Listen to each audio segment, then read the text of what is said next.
નમસ્કાર. દિવસભરના તાજા સમાચારોમાં તમારું સ્વાગત છે. તમારી સાથે હું છું પિનલગીરી ગોસ્વામી. સમાચારો વિસ્તારથી જાણીએ એ પહેલા મહત્વના સમાચારો ઉપર એક નજર. નમસ્કાર મિત્રો, મહત્વની હેડલાઇન્સ ઉપર નજર નાખીએ તો અમદાવાદમાં દૂષિત પાણી પીવાના કારણે નાના બાળકો બીમાર થયા છે. ત્યારે વાત થશે ઓનલાઈન મજેદાર આન્સર શીટ વાયરલ થઈ છે. આગળ વાત થશે મંદિરની જમીન વેચાઈ રહી છે. ત્યારે વાત થશે પ્રેમ પ્રકરણમાં પિતા પુત્રનું અપહરણ થયું છે. વાત છે બોટાદ જિલ્લાના ગઢડા તાલુકાની. ત્યારે વાત થશે ડીસા મૃત્યુકાંડમાં મોરારી બાપુની મોટી જાહેરાત થઈ છે અને મોટી મદદ કરવાની જાહેરાત કરી છે. ત્યારે વાત થશે આરોગ્ય કર્મચારીઓની હડતાલ હજુ પણ યથાવત જોવા મળી હતી. આગળ વાત થશે તાપીના ઉચ્છલમાં બોગસ ડોક્ટર ઝડપાયો છે.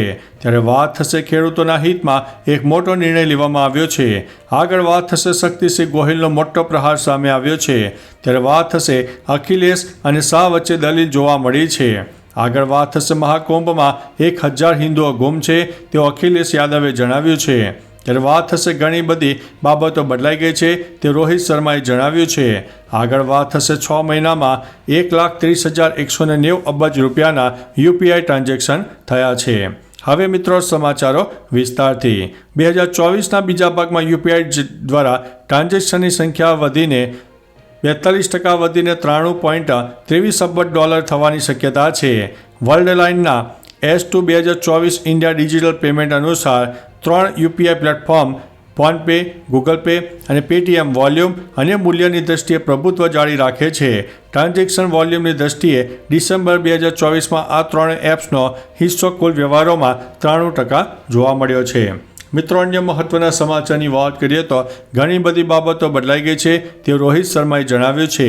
જીઓ હોટસ્ટાર સાથે IPLને લઈને એક વાતચીત દરમિયાન રોહિત શર્માએ જણાવ્યું કે જ્યારે મેં શરૂઆત કરી હતી ત્યારથી ઘણી બધી બાબતો બદલાઈ છે.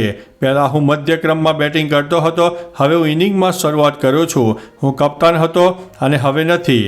અમારા ચેમ્પિયનશિપ જીતનારા સિઝનના કેટલાક સાથીઓ હવે કોચિંગની ભૂમિકામાં છે. એટલે કે ભૂમિકાઓ બદલાઈ ગઈ છે. ઘણું બધું બદલાઈ ગયું છે, પણ માનસિકતા તો એ જ છે. મિત્રો, અન્ય મહત્વના સમાચારની વાત કરીએ તો અખિલેશે કહ્યું છે કે મહાકુંભમાં 1000 હિન્દુઓ ગુમા. વકફ સુધારા બિલ પર ચર્ચા દરમિયાન અખિલેશ યાદવે મહાકુંભનો મુદ્દો ઉઠાવીને કહ્યું હતું કે ભાજપે પ્રચાર કર્યો છે કે મહાકુંભ 144 વર્ષ પછી થવાનો છે. સરકારે કહ્યું છે કે મહાકુંભમાં 100 કરોડ લોકોના આગમન માટેની તૈયારી છે, પરંતુ સરકારની તૈયારીઓ પૂરી નહોતી. સરકારે પોતે કહ્યું કે મહાકુંભમાં 30 લોકોએ જીવ ગુમાવ્યા છે. સરકાર તે લોકોના નામ જણાવે. મહાકુંભમાં 1000 હિન્દુઓ ગુમ થયા છે. સરકાર તેમને શોધી ન શકી. મિત્રો, અન્ય મહત્વના સમાચારની વાત કરીએ તો અખિલેશ અને શાહ વચ્ચે દલીલ. સંસદમાં વકફ બિલ પર ચર્ચા દરમિયાન અખિલેશ યાદવ અને અમિત શાહ વચ્ચે દલીલ થઈ. અખિલેશે કહ્યું કે ભાજપ હજુ સુધી પાર્ટી પ્રમુખની પસંદગી કરી શક્યું નથી. જવાબમાં શાહે કહ્યું કે ભાજપ પાસે 10થી 12 કરોડ નોંધાયેલા સભ્યો છે, તેથી પ્રમુખની પસંદગી કરવામાં થોડો સમય લાગી શકે છે. હું ગેરંટી આપું છું કે અધ્યક્ષ પસંદ કરવામાં તમને વધુ સમય લાગશે નહીં. તમે તમારા પોતાના પરિવારમાંથી અધ્યક્ષની પસંદગી કરવાની છે. મિત્રો, અન્ય મહત્વના સમાચારની વાત કરીએ તો શક્તિસિંહ ગોહિલનો પ્રહાર. ડીસા ગેરકાયદેસર ફટાકડા ફેક્ટરીમાં બ્લાસ્ટમાં 21 લોકોના મોત. આ મામલે ગુજરાતના કોંગ્રેસના પ્રદેશ પ્રમુખ શક્તિસિંહ ગોહિલે કહ્યું છે કે ડીસા ખાતે અતિશય દુઃખદ અને દર્દનાક ઘટના બની, જેમાં ફટાકડાની ફેક્ટરીમાં આગ લાગવાને કારણે 21 વ્યક્તિઓના મોત થયા. કહ્યું છે કે કુટુંબીજનો એકત્રિત થયા એ પહેલાં મૃતકોના મૃતદેહને હોસ્પિટલમાંથી રવાના કરી દેવાયા હતા. કુટુંબીજનો આવે એ પહેલાં મૃતદેહો મોકલી આપવા એ અમાનવીય છે. મિત્રો, અન્ય મહત્વના સમાચારની વાત કરીએ તો ખેડૂતોના હિતમાં મોટો નિર્ણય. ગુજરાતમાં સરકાર ફરી ખેડૂતોને પડખે ઊભી રહી છે. રાજ્ય સરકારે ખેડૂતલક્ષી મહત્વનો નિર્ણય લીધો છે, જેમાં ટેકાના ભાવે ચાલી રહેલી તુવેરની ખરીદીમાં કોઈ પણ ખેડૂત વંચિત નહીં રહે તે માટે મોટો નિર્ણય લેવાયો છે. ટેકાના ભાવે સરકાર તરફથી થતી ખરીદીના સમય મર્યાદા લંબાવી દેવામાં આવી છે.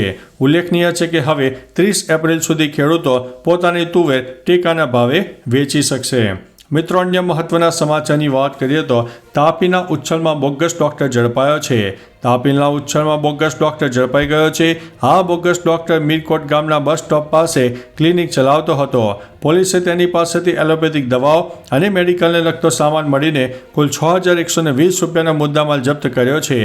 એસઓજીએ આ મામલે BNS કલમ 125 તેમજ ગુજરાત મેડિકલ પ્રેક્ટિશનર એક્ટની કલમ 30 હેઠળ ગુનો નોંધીને વધુ તપાસ હાથ ધરી છે. મિત્રો, અન્ય મહત્વના સમાચારની વાત કરીએ તો આરોગ્ય કર્મીઓની હડતાલ યથાવત. રાજ્યમાં આરોગ્ય કર્મચારીઓની હડતાલ 17મા દિવસે યથાવત જોવા મળી. આરોગ્ય કર્મચારીઓ ગ્રેડ પે અને ખાતાકીય પરીક્ષાની માંગ સાથે ઝુંબેશ દ્વારા વિરોધ નોંધાવ્યો હતો. પોલીસ છેલ્લા 4 દિવસથી અટકાયત કાર્યવાહી કરી રહી છે.